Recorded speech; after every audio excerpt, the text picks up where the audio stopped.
hver gang. Okay, jeg vil gerne fortælle om carboxylfening. Jeg starter lige med at sige, sådan, hvad det er, og så kommer man til nogle kemiske egenskaber om forskellige ting. Ja. Og der er flere forskellige hydroxygrupper, eller grupper, der indeholder hydroxy. Okay, prøv lige forfra. Der er forskellige alkaner, som der indeholder hydroxygrupper. Og dem der ser man ofte de her alkoholer. Her. Titan, butanol, og det er en alkohol, og så er der fenoler, og det er hvor det er en OH-gruppe, der er på en aromatisk ring, og så er det der hedder en aromatisk alkohol, hvor det er en substituent til en forgrening på en benzinring. Og jeg kommer dog mest til at snakke om de her alkoholer. Igen, hvad var det, du sagde, den der hed? Den hedder en alkohol. Ja, og konkret? Butanidol. Hvor mange carbonatomer har du så? Det er lidt fint. Ja, okay. Så er det en butanidol. Så er det en butanidol? Ja, okay. Ellers så har det været en propanol. Ja, propanidol. Ja. Og der er nogle forskellige opdelinger, når man snakker om alkoholer. Der er en primær alkohol. Ja. Og den sidder ofte som et endestillet, carbonkæde. Det er også sådan, jeg har tegnet her. Fordi den har en radikale, og så har den to benvendinger, og og så er der sekundær.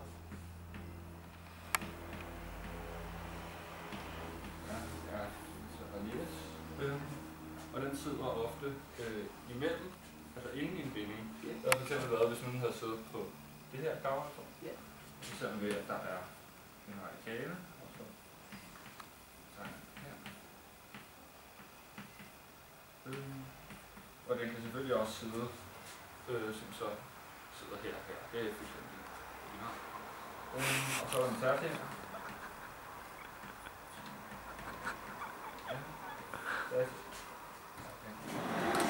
Tertiær alkohol, og der er det, hvor der også er en forgrening på, hvis nu det er en carbonkæde.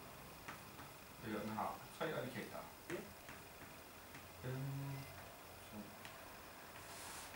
Jeg laver den lige lidt småt her.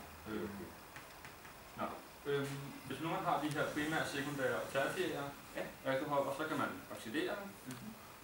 Og hvis nu man oxiderer, nu tager jeg sådan her pil og skriver oxo, eller oxi, fordi det som det bliver til en oxogruppe, eller oxoforgrening. Så oxo,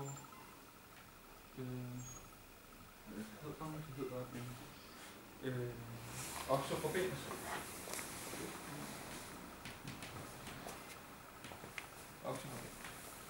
Og der er aldehyder, som en primær alkohol kan blive oxideret til.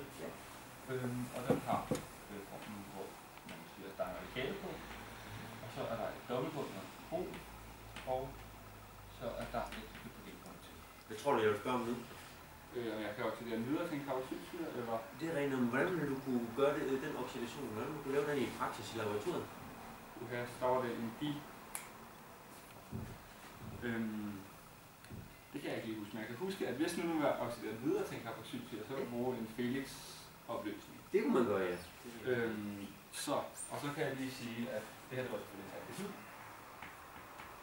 Så jeg kan ikke bede dig om at opskrive et reaktionsskema og afstemme det som en redoxreaktion. Det vil du ikke gøre?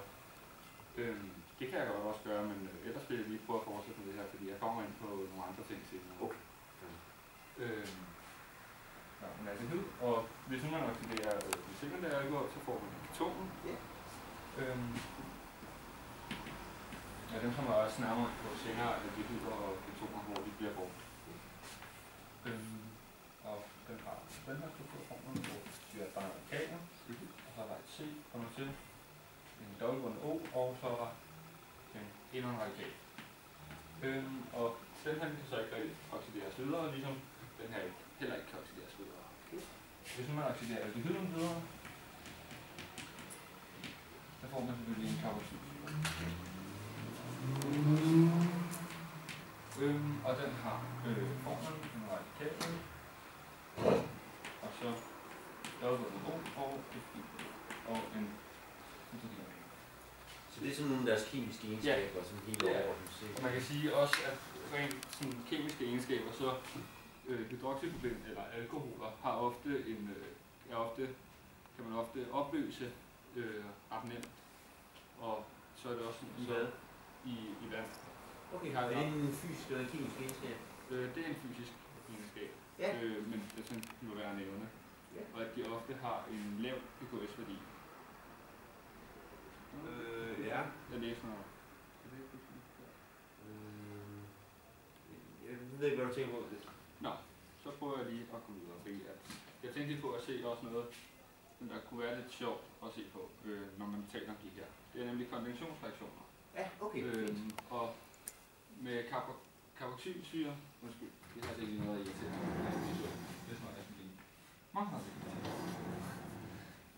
Hvis man tager en carboxylsyre og en primær alkohol, som for eksempel hvis man tager en etanol, det er når man kender det der er i alkohol.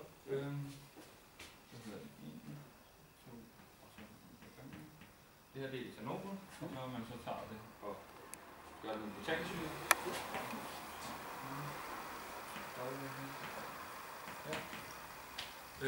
Så når man laver en kondensationsreaktion med det,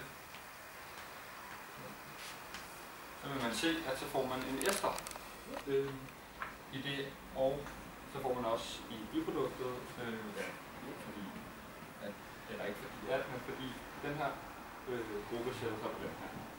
Det vil sige, hvis nu jeg skulle tegne, hvad det var, der kom, så ville det hedde en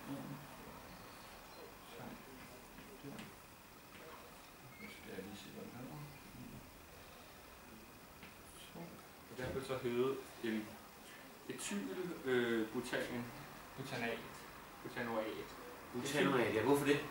Det er på grund af den her esterbinding, at den hedder det. Ja, hvorfor etyl? Etyl, det hedder den, fordi at den har en kort, en etylforbinding her. Ja. Og butan, det hedder den, fordi den har en 4 lang butankæde her. Hvordan kunne man gøre det der i praksis i laboratoriet? Den der reaktion der, hvordan kunne man få den til at forløbe? Hvordan kunne man gøre det, som man skulle lave det? Så vil man nok tage noget alkohol og en opløsning med noget butanoatsyre, og så tilføje det, så vidt jeg kan huske nogle reaktionsvillige. Nej, det er ikke det. Så når man nok tilsætte noget lys, så de her de bliver mere reaktionsvillige. Det er jeg ikke helt sikker på. Nej, så tror du tænker på noget andet. Ja. Så hvis vi tager noget etanol og noget butansyre, blander det, vil det så reagere i en kondensationsreaktion? Nok ikke, fordi det kræver et ret højt potentielt energiniveau, for at de kan gøre det. De er faktisk så reaktionsvillige. Hvad kan jeg typisk gøre så for at hjælpe på vej? Hvis nu man har en, en som de kan, nu har jeg lige glemt, hvad det hedder, det er en katalysator. Hvis man har en katalysator, ja. Hvilken katalysator vil man typisk bruge i den her reaktion, for at få den til at flytte? Ved du det? Nej, det kan jeg ikke sige på stående fod. Koncentreret svovlsyre. Koncentreret svovlsyre. Der er noget andet, man gør som regel også. Hvad tror du det er? Udover at tilsætte en katalysator, så gør man også noget andet for at få reaktionen til at forløbe hurtigt. Jeg kunne også forestille mig, at man rører rundt i reaktionen for at... Ja, nej, det er, tror jeg, mest for at blande det. Så noget andet. Varmer reaktionen op? Ja, man varmer op. Hvis man så hver forløb får mere kinetisk energi. Varmer op og bruger koncentreret svovlsyre. Yes. Og de her bindinger, de bliver brugt i triglycerider, hvor der så er tre kæder, eller en carbonkæde her, ja. Og så er der så en esterbinding, og så er en lang carbonkæde her. Og det sker så gange 3. En anden spændende reaktion, som man kan kigge på, når man snakker om alkoholer, det er en kondensationsreaktion mellem 2 alkoholer. Ja. Så hvis nu man tager en mellem, jeg har i kigget lidt igen, og etyl, etynol, etynol, hvad den hedder, jeg skal lige Fyld med det. Du sagde, du lavede en kondensationsreaktion. Ja, okay, sagde du, hvilket stof man fik ud af det? Nej, så siger man får en æser. En æter, ja. Og den har sådan en formel sådan her. Men det som der også kunne en alkohol også lave en substitutionsreaktion? Det kan den godt. Og der er nogle meget typiske nogle der hedder nukleofile substitutionsreaktioner. Og det kan man blandt andet få, hvis nu man har et stof med sådan her, en dobbeltvending. Den her, den hedder propanen 1, metyl 1 propanol, eller hvis det er en propen. Hvis det er en dobbeltbinding, så...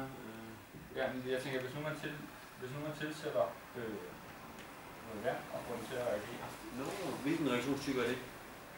Det er en nukleofil substitutionsreaktion. Det er en additionsreaktion. Men det, som jeg så tænker, det er så, at det er fordi, at dobbeltbindingen bliver sprængt. Men at der så kommer et par plus ind i og sætter sig, og den så reagerer videre med vand, og der bliver tilføjet eller der så bliver substitueret en hydroxy eller en hydroxygruppe på. Yes. Godt. Vi siger tak. No. All done.